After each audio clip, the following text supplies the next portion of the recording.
Como frequentemente analisamos Platão com as ideias, descobriu o mundo... Como frequentemente analisamos Platão com as ideias, descobriu um mundo inteligível com a dimensão incorpórea e metaempírica do ser. Então, toda coisa tem um paradigma metaempírico, que o conforma com um ser determinado. Esse mundo inteligível, incorpóreo, transcende ao sensível, não no sentido de uma absurda separação, e sim no sentido de uma causa metaempírica, isto é, a causa verdadeira, a verdadeira razão de ser do sensível. Concluindo do dualismo de Platão, não é senão o dualismo de quem admite a existência de uma causa sobrasensível, convencido de que o sensível, por causa da sua autocontrariedade, não pode possuir uma razão de ser totalmente de si mesmo. Essa é uma questão um pouco complicada, mas o que se quer dizer é de que a gente não tem como olhar, por exemplo, uma forma que se repete universalmente e dizer que esta forma não está num plano superior àquelas unidades onde ela está composta. Esse dualismo, que na realidade não é uma separação, mas é uma espécie de espelho para o futuro, que essa forma representa. Ou também posso fazer o contrário, essa forma, uma vez consolidada, ela vai implicar na coisa que está contido nela. Então, o que nós teríamos que levar em conta, o que diz Lonergan, mas há muitos sistemas metafísicos que revelam como essa necessidade objetiva se poderia conceber.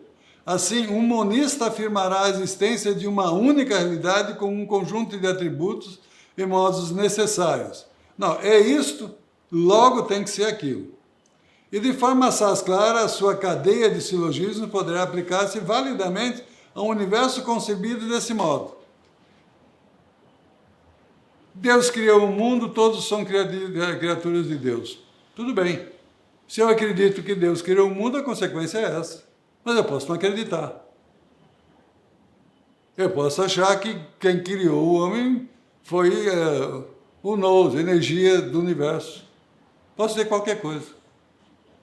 Só que se eu adotar essa primeira premissa, eu vou expandir toda a minha conclusão lógica para o mundo inteiro. E ainda as doutrinas emanantistas, parte de um ser necessário, do qual emanam necessariamente todos os outros seres. É o caso de Deus. Por que que a igreja, a corrente cristã não gostava e condenava e perseguia as obras de Aristóteles? Porque Aristóteles dizia que existia um motor único no mundo que impulsionava o universo através de uma enormidade de motores, e cada motor era um sistema. E isso fazia com que não se acreditasse que Deus criou o mundo. Por isso, se condenou. Por mais de 1000 anos, as obras de Aristóteles, que passaram a ser admitidas na igreja cristã a partir de Tomás de Aquino. Apesar de terem sido estudadas 200, 300 anos antes disso. Na escola de Chartres se conhecia isso juntamente com o período em que Averroes estava trazendo o Aristóteles para a situação dos árabes, essencialmente no sul da atual Espanha. Então, essa é a questão. A gente simplesmente tem uma doutrina que afirma um ser necessário, isto, logo aquilo, e aí se constrói em cima uma doutrina. A aplicação da cadeia logística será mais difícil nesse caso, mas não há razão para reatear acerca do tema. Em terceiro lugar, poderia-se supor que Deus existe necessariamente, mas está moralmente obrigado a criar o melhor de todos os mundos possíveis. E assim, de uma certa forma, poderia assegurar-se o universo para o pensamento dedutivista concreto. Então, se eu acredito nessa situação, eu faço uma dedução dessa afirmação e vou compondo o mundo. Ao contrário, eu posso olhar o mundo, Heidegger, viver no mundo, e compor essas razões a partir do mundo. Essa é a diferença que nós temos hoje em termos de consolidação de pensamento. O que se tem que levar em conta é que a lógica não pode fechar-se sobre si mesma e se quebra ao encapsular-se a vácuo na formalização. A formalização fecha o sistema. A lógica não é um fundamento absoluto e não tem fundamento absoluto. Trata-se de um instrumento, uma aparelhagem a serviço do componente analítico do pensamento, não de uma máquina infalível capaz de guiar o pensamento. Uma grande lógica revela-se impossível, isto é, uma lógica suficientemente forte para que se possa, no interior dos procedimentos por ela definidos, garantir a segurança total das suas operações. O que nós estamos insistindo nisso?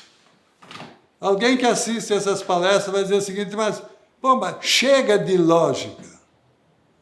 Vamos falar de outra coisa. Nós estamos falando de hermenêutica, vamos ir para frente. Por que eu insisto? Porque a lógica é a base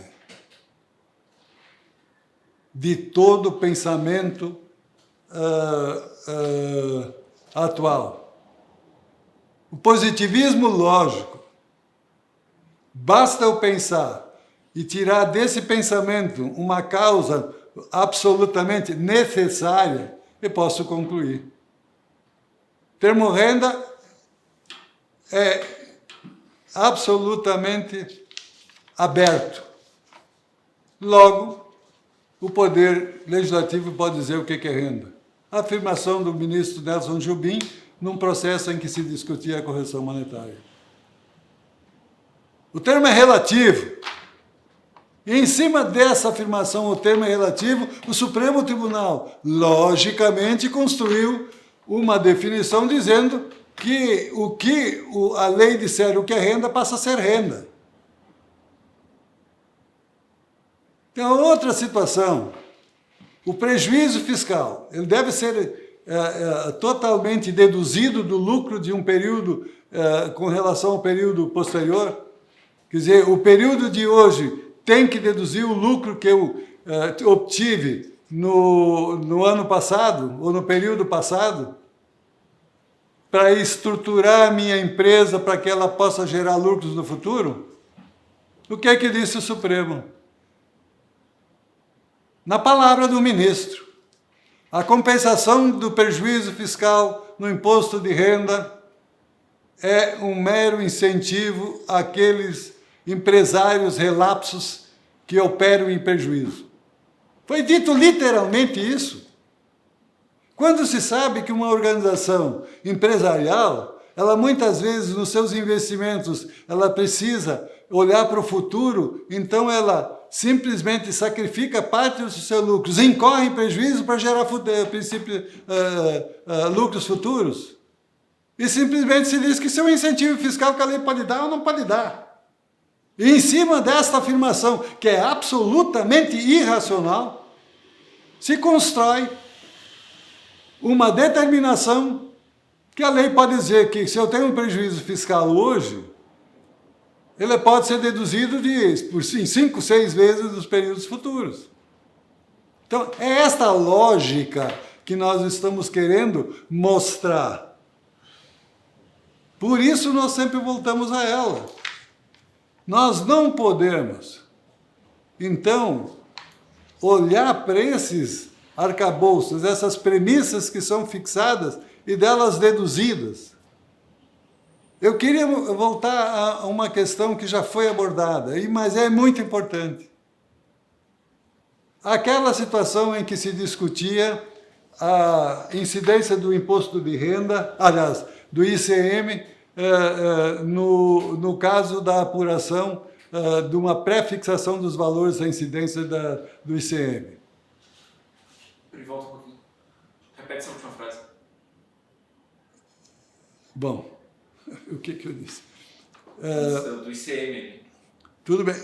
Nós temos apaga toda essa parte, bota. Nós temos um sistema de apuração por presunção. Por que essa presunção? O Estado é muito mais fácil presumir que o que vai revender a mercadoria para o consumidor final vai ter um lucro, vamos dizer, de 30% ou 40% sobre o valor da compra que ele fizer. E já a partir desse valor, apurar o ICM antecipadamente e que o que vende, que normalmente é a fábrica, recolhe. Com isso, o Estado evita que ele tenha que fiscalizar praticamente 80% dos contribuintes, porque os outros 20% já antecipam o imposto que esses 80% devem pagar. Por isso ele diz, olha, se houver uma margem aí de 40% sobre esse produto, 50% sobre aquele, 20% sobre esse, há uma possibilidade do imposto da operação futura estar pago. Só que os contribuintes recorreram e disseram o seguinte, tudo bem, eles podem me cobrar antecipadamente, mas se eu for tributado em R$100 antecipadamente, e eu vender o produto por 90, eu devo ter esse valor do ICM incidente da diferença de 90 para 100 de volta. Porque a minha capacidade contributiva é aquela que eu pôr no preço da mercadoria que eu vendo. O Supremo Tribunal Federal reconheceu, com todas as razões, dizendo o seguinte, que o limite de tributação do ICM é sobre o valor de venda do produto. Não mais. E aí, o que ele disse? Bom, se o contribuinte tem o direito, em face da sua capacidade contributiva controlada pela Constituição, a pagar somente sobre o valor de venda e não sobre o que excede, o Estado terá direito de recolher, de receber todos os valores correspondentes à diferença entre o que foi pago antecipadamente e o valor de venda. Então, se eu sofri uma tributação de, vamos dizer, 80 e vendi por 90, eu tenho que pagar o ICM sobre essa diferença. Bom, mas é o seguinte, eu tenho um contribuinte que tem direitos constitucionais assegurados e tem um regime de tributação específico. O que foi feito? Se estendeu o regime de tributação que beneficia a arrecadação do Estado e o controle do Estado, dizendo que esse benefício e que faz com que o contribuinte tenha que pagar o imposto antecipado, passa a conformar o fundamento que o Estado tem direito à diferença entre o valor que foi pago ICM e o valor da venda. E pasmo, qual foi o motivo, a causa? O vento que venta aqui, venta lá. Nós já fizemos essa situação. Mas esse paradigma lógico, dizendo que se o contribuinte tem direito unicamente em pagar o imposto sobre o valor de venda, que está assegurado na Constituição, o Estado, na contrapartida, teria o mesmo direito do contribuinte de receber o todo sobre o valor que foi vendido a mais. Mas por que isso? O regime que foi aplicado não é um regime legalmente aplicado e ele tem que ser aplicado estritamente? Não.